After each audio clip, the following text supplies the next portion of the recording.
The grace of God and this free gift of the righteousness of God doesn't abound to anybody except through the true Christ. And the true Christ is the Christ that's revealed in the Scriptures. He is the one who says, unless you forsake all that you have, you cannot be my disciple. He is the one that says, why do you call me Lord, Lord, and do not do the things I say? He's the one that said, many will say to me in that day, Lord, Lord. And He's going to say, it's not everybody that says to me, Lord, Lord, that inherits or enters the kingdom of heaven. It's the ones who do the will of my Father in heaven. He's the same one who said that you ought not to be hearers of the word and not doers of it. He is the one who spoke this way. He is the one who said, when you have a meal, don't invite your rich friends. Invite the poor. He's the one that said, take your possessions and go sell them so that you have something to give to the poor. He's the one that said, you'll prove to be my disciples a number of different ways. By the way you treat His Word, by the fruit that you bear. He's the one that said repeatedly, follow me.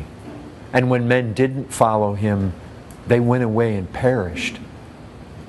Jesus Christ is the one who all judgment is going to be committed to. Jesus Christ of the Scriptures said hard things to men.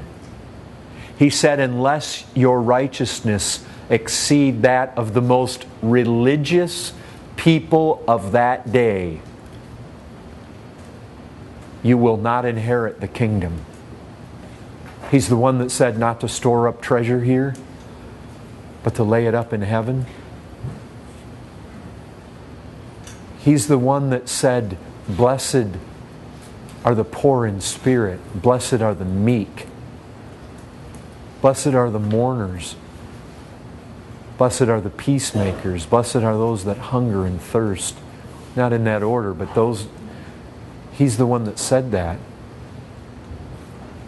He's the one that said that you would do such works that God would be glorified in heaven. He's the one that said you'll pray, you'll fast, you'll give, and don't do it like the hypocrites. He's the one that said when you pray, when you fast. He's the one that called us to follow Him even if it required us to hate mother and father.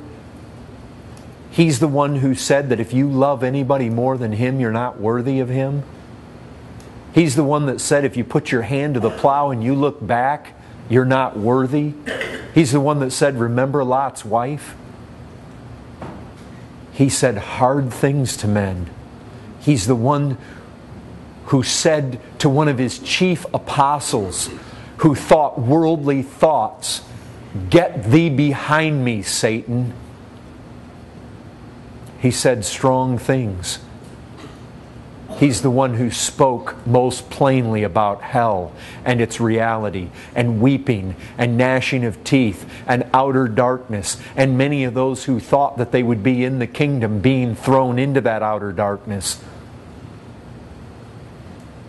He's the one that pressed men that it is better to tear out eyeballs and cut off hands and cut off feet rather than to go into hell with that foot, with that hand, with that eyeball. And He wasn't talking about bodily mutilation. He was talking about spiritual amputation and getting rid of the idols.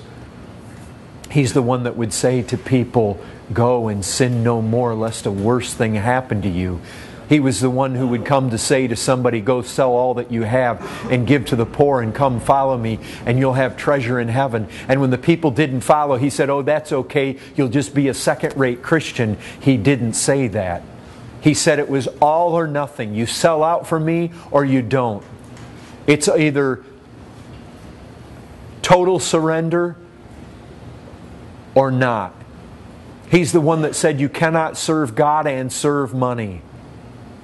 This is the Christ of the Scriptures. He didn't play games with anybody. He laid it on the line.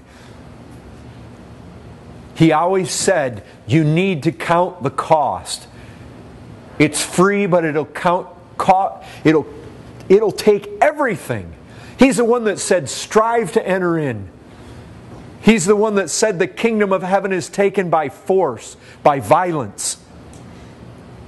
He's the one that said, strive to enter in, because many will seek to get therein and they'll not be able.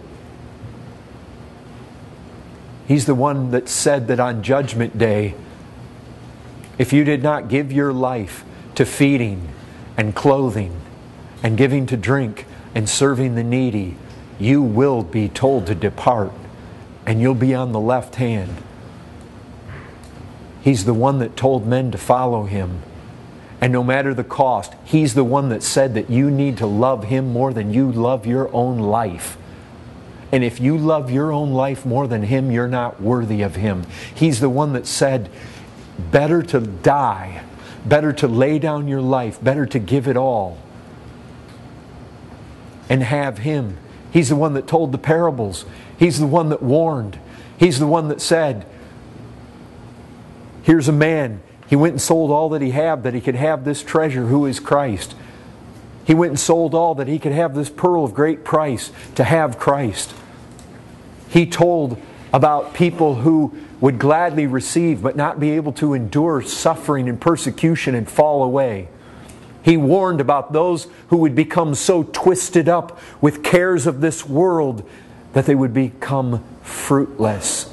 He warned about those who were fruitless, that they were like trees ready to be chopped down and thrown into the fire, or vines. He said, abide in Him. He was not as C.S. Lewis said, He was not a tame lion.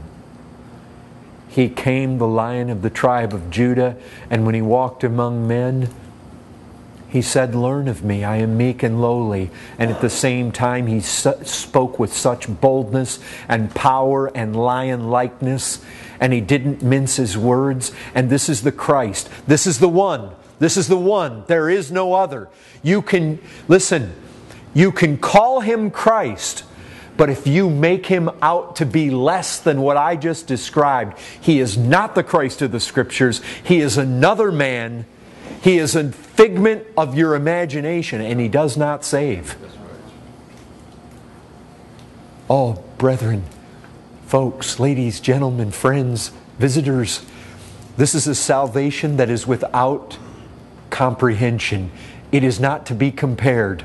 This is a salvation that Jesus offers, whereby He comes in and He forgives all your sin. Not just a little bit of it, all of it. And He doesn't just forgive the things that you accidentally did and didn't realize you did, like with the Old Testament. You remember how it was?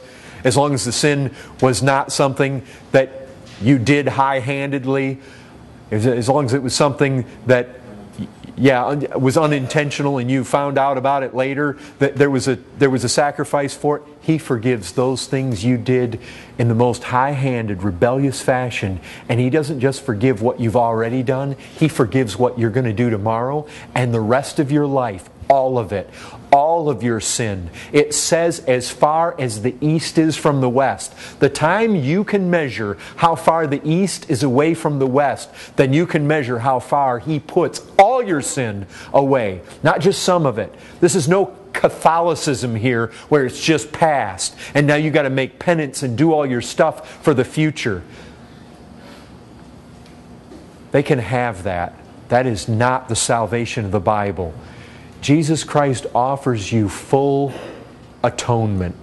Full atonement can it be? Yes, it is. For all your sin. For everything. You say, what if I've murdered? Heaven has murderers. What if I've raped?